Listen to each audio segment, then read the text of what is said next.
Okay, magandang araw po sa inyo lahat. Pausulod pa ako Sports. Kasama ko ang co-main event po sa July 11, 2026 dyan sa Tagbilaran. Kausap po natin si Shane Hentalian. Shane, magandang araw. Sir Pao, magandang araw. Magandang araw sa lahat na nanonood dito sa Sir Pao. Okay. Parang hindi ka naman masaya nakausap mo ako. Masaya, Sir Pao. Masaya. Kumusta ka? Kumusta ka? Okay lang, Sir Pao. Okay. Actually, ilang araw pa, 2 linggo pa bago ang laban mo. Diet na ba agad? Parang tahimik ka eh. Hindi ka naman usually tahimik eh. Ay, Yan ang gusto makita, nakangiti. Kumusta ang training sa laban? okay lang, Sir Pao, na pinaghandaan ng mabuti. Mhm. At saka team. Nasang stage na kayo ng training? Ano nang ginagawa nyo ngayon? Wala lang sparring. Tapos kami sparring. Mhm. Mix, saka takbo. Takbo. Timbang. Okay na? Target? Ayos naman?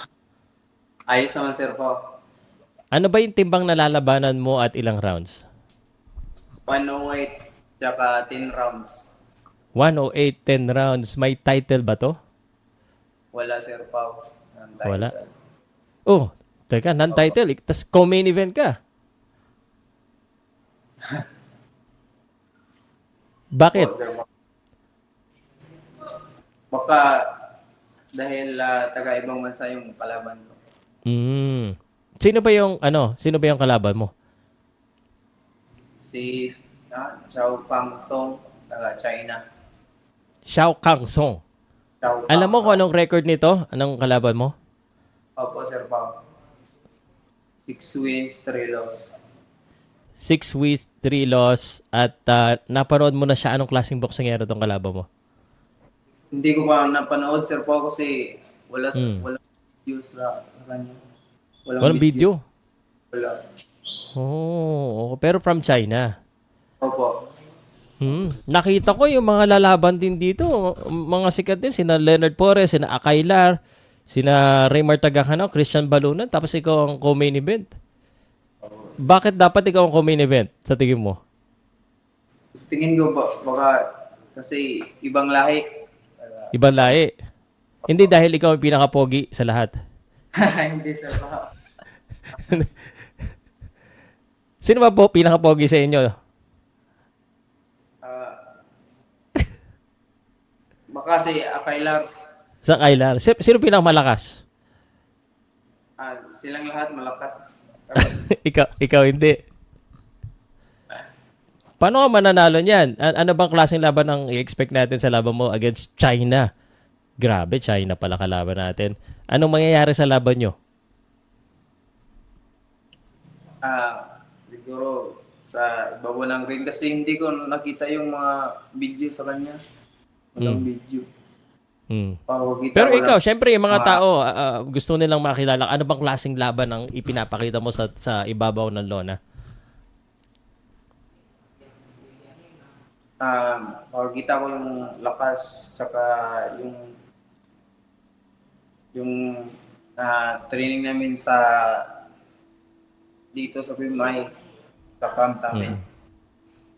Ang ganda ng record mo, Shane. 14 wins, isa lang ang talo mo sa mga hindi nakakakilala sa'yo. Sino pa ang pwede naming ahintulad na boksingero na kagaya mo? Yung sikat na kagaya mo style.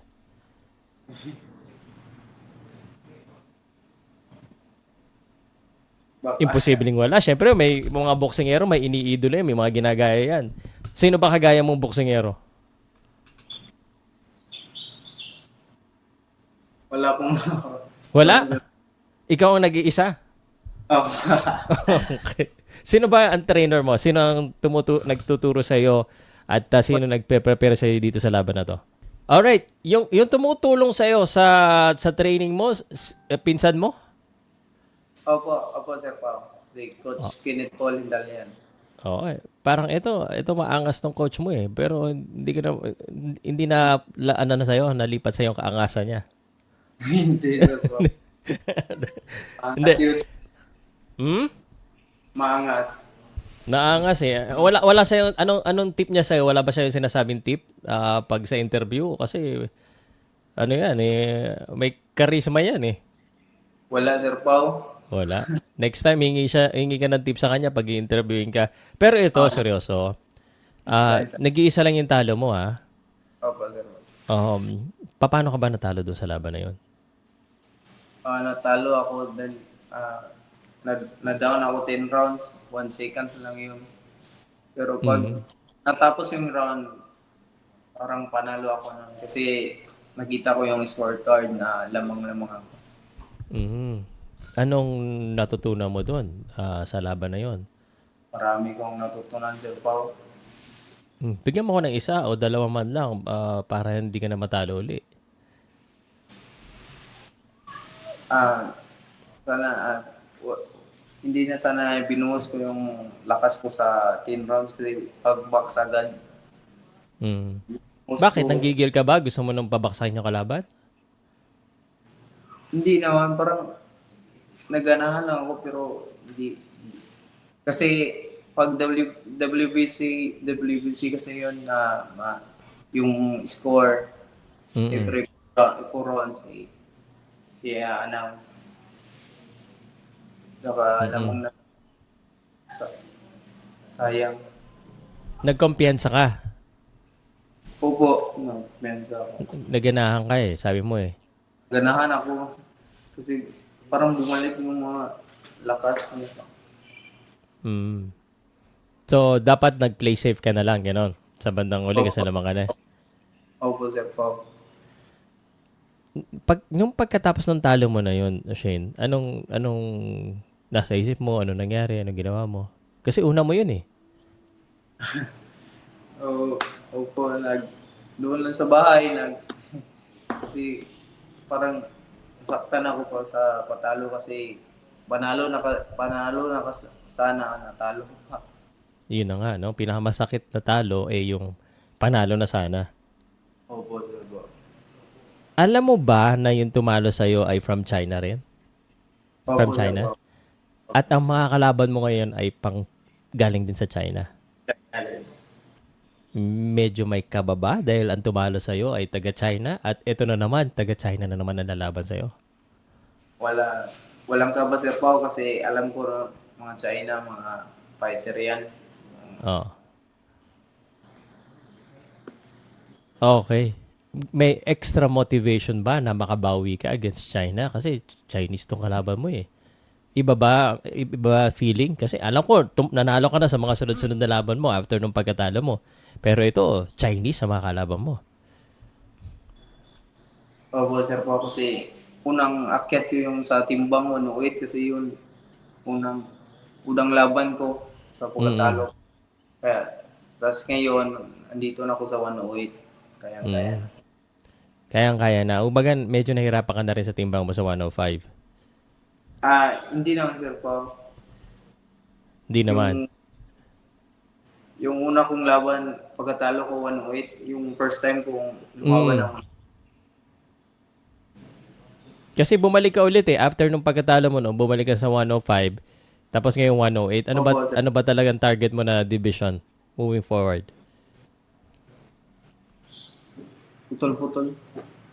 105, di ba? Naririnig mo ako? Opo, opo, Sir Pao. Sige, narinig po. 105, bumaba ka ng 105 pagkatapos mo matalo ng 108. Ngayon 108 ka na naman. Ano ba talagang Opo, division ang lalabanan mo? Ang target nyo? 108, Sir Pao. 108. 108. Opo. Okay. And ano ka na, komportable ka na sa 108? Opo. Komportable na ako sa 108, Sir Pao. Okay. Ito nga, babalik ako kasi ang kalaban mo ay Chinese. Gaano ka espesyal na makabawi ka sa China dito sa laban na ito? Kasi yun nga, Chinese ang nakatalo sa'yo. Ah, Gusto ako bumawi kasi natalo ako ng taga-China din. Kaya gagalingan ko ng maigi. Mm, gagalingan mo ng maigi. Itong kalaban mo, na Chinese, ano? Si Xiao Kang Song. Kailan ba dating nila? Alam mo kung kailan? Kailan sila? Hindi ko alam, Sir Pao, kung kailan darating sila dito sa Pilipinas. Okay. So, dahil nga Chinese yung kalaban mo, ikaw ang co-main event dito, syempre, lahat ng mga tao nakasuporta sa'yo dito. Lalo ng mga taga Bohol. Ito ba ay added motivation sa'yo or mas nakaka-pressure na gusto ng lahat manalo ka? Walang pressure, Sir Wala Pao. talaga. Hindi ka talaga kinakabahan. Kanina ka pa sumasagot ng walang kaba eh. Wala. Wala, Hindi, Sir Pao. pero parang sa interview, medyo kinakabahan ka yata ngayon eh. Hindi naman, Sir Pao. Sa interview lang. Sa Sa, interview, inter- pero sa itaas ng ring, wala. Walang sa, gabay. sa taas ng ring, wala. Sige na nga. Para hindi ka na masyado mahirapan. Although, 2 linggo pa naman. Ano pang plano nyong gawin in the 2 weeks na ano pa ba ginagawa nyo para sa paghahanda?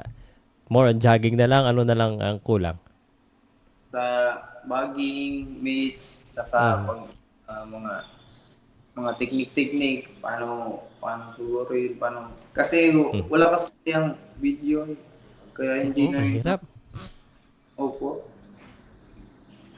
Katulad Paano nung yun? dati, wala rin video, pero ngayon, alam naman natin na ah, yung mga Chinese, tapang talaga. Mahirap din lumaban pag wala kang alam sa kalaban mo eh, no? Opo, sir po, wala. So, anyway, sa July 11, akit ka sa Lona. Para kanino tong laban na to? Para sa aking, sa aking pamilya na, saka sa team, buong team, saka Pilipinas. Saka sa, Okay. Ito ba, pag nanalo ka ba dito, meron na ba kayong plano na may next fight, sinong target na makalaban? Meron na wala ba? sir Pao, wala pa sir Pao, sa akin wala pa. Wala pa. Okay. Pero Opo. ikaw, kung tatanungin kita, syempre, foreigner ang kalaban mo, ikaw ba meron kang personally na target na gustong makalaban in the future? Yung mga world champion sa division ko, gusto kong makalaban sir Pao. Sino?